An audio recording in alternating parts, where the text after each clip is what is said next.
When I first met my son's new teacher, I thought she was just shy. But months later, I'd realized she wasn't nervous because of me. She was nervous because she already knew my husband. My name is Claire. I'm 35 years old, married to Ryan for 8 years, and we have a 6-year-old son named Noah. Life wasn't perfect, but it was stable. Ryan worked as a construction project manager.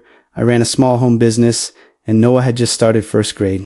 We lived in a quiet suburban neighborhood where everyone waved from their driveways and PTA meetings felt more like coffee clubs. I loved our little life. The ordinary felt safe. When the school year started, I met Noah's teacher, Miss Harper, during orientation night. She was in maybe late 20s, with soft blonde hair, kind eyes, and a nervous smile. She seemed sweet and genuinely caring. She bent down to talk to Noah, complimented his superhero backpack, and told me he was going to do great. I remember leaving that night feeling relieved. It mattered to me that my son liked his teacher, and he did. He'd come home talking about how Miss Harper says I read really fast, or how she called him buddy.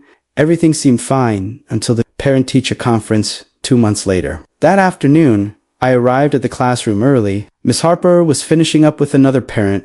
When she noticed me, she froze for half a second before forcing a smile. Her hands trembled slightly as she stacked papers on her desk. I thought maybe she was just tired. Teachers deal with so much. But during the meeting, I started to notice small things. She couldn't look me in the eye for long. When I mentioned Ryan, my husband wanted to come, but he got stuck at work. Her pen slipped from her fingers. She muttered an apology, cheeks red. It struck me as odd, but I brushed it off. Maybe she was just clumsy. Maybe she had a lot on her mind. Still, something about her reaction stayed with me. Over the next few weeks, I noticed other details. Every time Ryan came with me to drop Noah off, Miss Harper's demeanor changed. She'd tense up, her voice would get quieter, and her smile would look forced. Once, when Ryan waved goodbye, she turned away so fast it almost seemed deliberate. I asked Ryan if he noticed anything strange. He laughed. You're reading into things, Claire. She's just a young teacher. Probably intimidated by parents.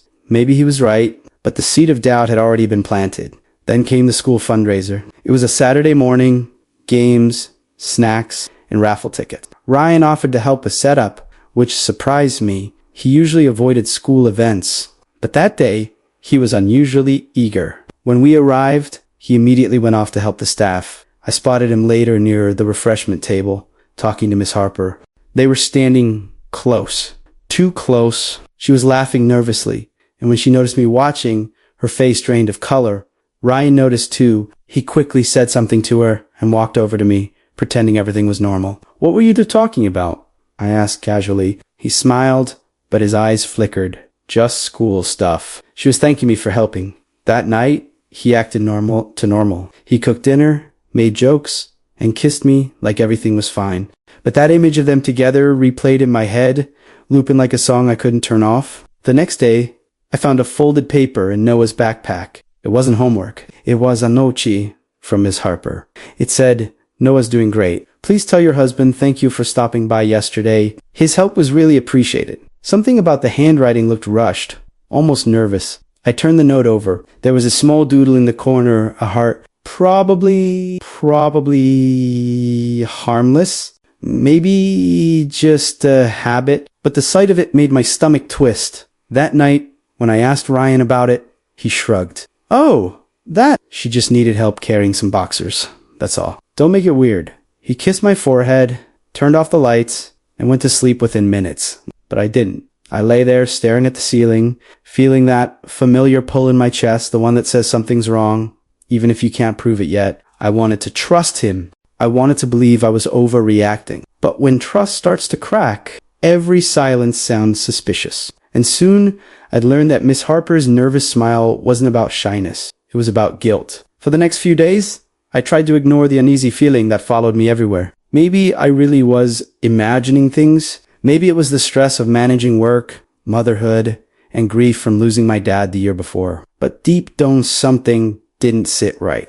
Ryan had started coming home later. He blamed project delays and last-minute meetings. His explanations were too quick, too smooth, the kind that sound rehearsed. I'd ask for details and he'd answer vaguely, always redirecting the conversation. Meanwhile, Miss Harper continued sending small notes in Noah's backpack. They were never inappropriate, just unnecessary. Compliments about Noah's progress, reminders about upcoming events, polite thank yous. But there was a personal tone to them that felt out of place, as if they weren't written for me, but for someone else who happened to read them. I began checking Noah's folder more carefully, as if I might find something that would make the unease go away. I never did, at least not at first. One Thursday, Noah came home, excited, waving a drawing. He had drawn his class, smiling faces under a big blue sky. I smiled, asking him to name everyone. When he pointed to the teacher, I noticed another figure next to her, a tall man with dark hair, standing very close to her. "Who's that?" I asked, keeping my tone light.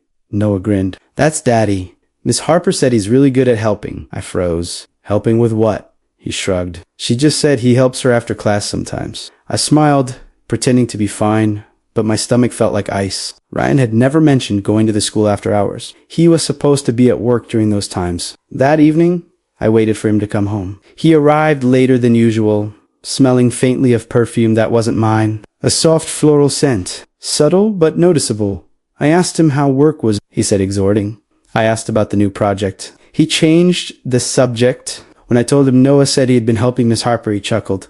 "Oh, that? I just dropped by once to help move some supplies." She probably exaggerated.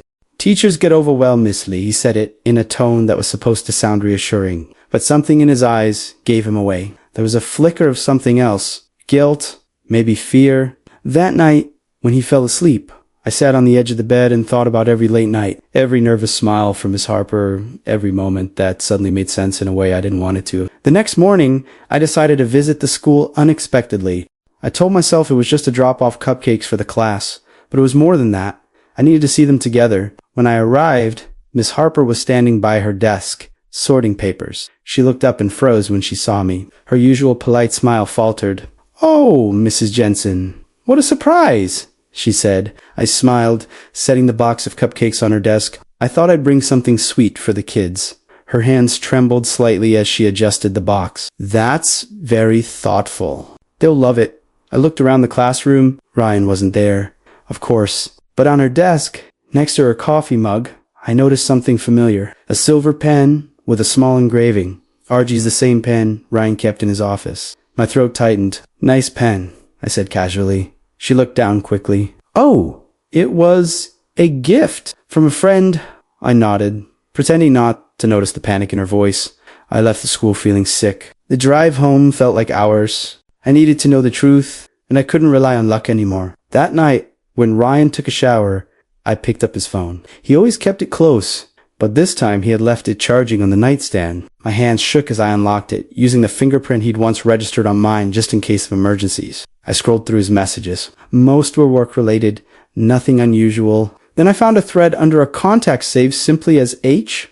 The messages weren't explicit, but they didn't need to be. "You make the days easier.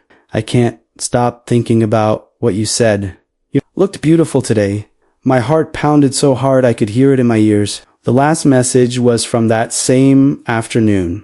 "Thanks for the cupcakes. You didn't have to cover for me." Cover for what? I dropped the phone as if it had burned me. I wanted to scream, but I didn't. I just sat there in the dark, staring at the device that had just rewritten my marriage. When Ryan came out of the shower, he smiled and kissed me goodnight. I closed my eyes and pretended to sleep, pretending everything was normal, pretending I didn't know. But the truth had already started unraveling, and I had no idea just how much worse it was going to get. The morning after I found the messages, the world felt heavier. Every sound was louder, every second longer. Ryan acted normal, pouring coffee, humming, kissing me on the cheek before leaving for work. He didn't notice the way my eyes followed him, memorizing every gesture like I was seeing him for the first time. I sat at the kitchen table, phony hands staring at that last message again. "Thanks for the cupcakes. You didn't have to cover for me." What were they hiding? And why did it feel like my entire life had started to tilt out of balance? I told myself to wait. I needed proof, real, undeniable proof. That afternoon, I called the school, pretending to ask about a missing homework folder. Miss Harper answered. Her voice was shaky. I could hear kids laughing in the background. When I mentioned Ryan, she went silent for a moment before saying, "Oh, Mr. Jensen is very helpful around here." That was it. Helpful, a word too small to hold what I was starting to suspect. I decided I needed to see it for myself. 2 days later, Ryan told me he had to stay late for a budget meeting. It was the perfect excuse, the same one he had used a dozen times before. I nodded, smiled, and waited until he left. Then I grabbed my coat and followed him. He drove across town, not to the office, but toward the elementary school. I parked far enough to stay hidden and watched as he unlocked the back gate with a small key. My heart pounded so loud it felt like thunder inside my chest. 10 minutes passed. Then I saw her. Miss Harper stepped out from the side door of the building, her hair tied back, wearing a light sweater and jeans instead of her usual school attire. She smiled when she saw him. Not the polite, nervous smile she gave me. This one was soft, familiar. He reached out and touched her arm, saying something that made her laugh. Then they walked inside together. The door closed, and I was left sitting in my car, gripping the steering wheel so hard my knuckles turned white. I wanted to burst in, to scream, to drag them out into the open, but instead, I stayed still. I needed more than anger. I needed to be sure. After half an hour, the lights in the classroom turned off. I waited another 20 minutes before they came out again.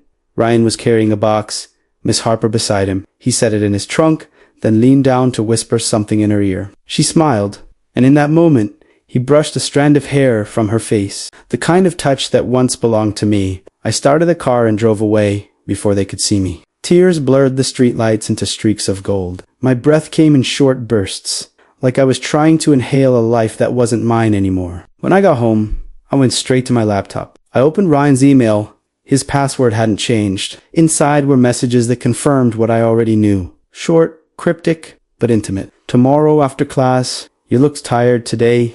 Wish I could help you relax. We need to be careful. That last one hit me hardest. We need to be careful. They knew what they were doing was wrong. They just wanted to keep it hidden. I sat there until sunrise, scrolling through weeks of lies, disguised as affection. Each message was a small betrayal, but together, they built a wall I couldn't climb over. When Ryan came home the next day, I was ready. He walked in carrying coffee and a muffin, the kind of peace offering people make when they've done something wrong but think flowers or food can fix it. I looked at him and said, "How was your meeting?" He froze for a second, then smiled. "It went well." "Long though?" I nodded. At the school, his face changed, just a flicker, but enough. He blinked fast, looked at the floor, then back at me. "What?" I stood up, holding his phone in my hand. "I know, Ryan." He didn't speak. His mouth opened, then closed again. I could see the panic starting to climb up his neck, the way it does when someone realizes there's no escape. I took a deep breath. "You and Miss Harper. I saw you for a long time." He didn't move. Then he said softly, "It's not what you think. It's a line people use when it's exactly what you think." I told him I had seen the messages, the meetings, the looks. He ran a hand through his hair and muttered something about stress, about confusion, about feeling disconnected. Every excuse sounded like another wound. I asked him one question. "Did you ever think about what this would do to Noah?" That stopped him. For the first time, he looked ashamed. Not because of me, but because he'd been reminded of the one person he couldn't lie to. Our son. He tried to apologize, said it was a mistake, said he never meant to hurt me, said it just happened. I walked to the door, opened it, and pointed outside. My voice was calm, but my hands were shaking. "You need to leave." He hesitated, searching for something to say, something that would make this moment go away. When he realized nothing would, he grabbed his jacket and left. As the door closed behind him, the silence felt like a final breath. For a moment, I stood there, staring at the empty hallway where his shoes used to sit. Then I turned off the lights and went to Noah's room. He was asleep, small and peaceful, his hand clutching the corner of his blanket. I knelt beside him and whispered, "It's just us now, sweetheart, and that's going to be enough." For the first time in weeks, I didn't feel confused. I felt certain, the kind of certainty that comes when you finally see the truth and stop pretending it doesn't exist. The next morning, the world looked strange. It was quiet, but not the kind of quiet that feels peaceful.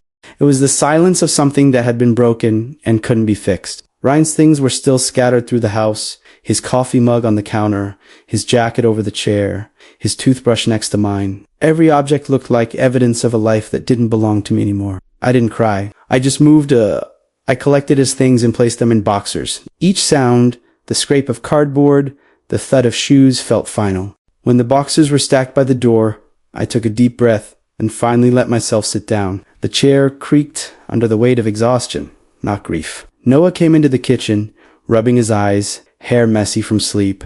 "Where's Daddy?" he asked. The question I had been dreading. I looked at him for a long moment, trying to find words that wouldn't break him the way I had been broken. "Daddy's staying somewhere else for a while," I said softly. "But he still loves you very much." He frowned, confused. "Did he do something bad?" I swallowed hard. "He made some mistakes. But that's between Mommy and Daddy, okay? You didn't do anything wrong." Noah nodded slowly, still half asleep, then went to watch cartoons. His small voice echoed in my head long after.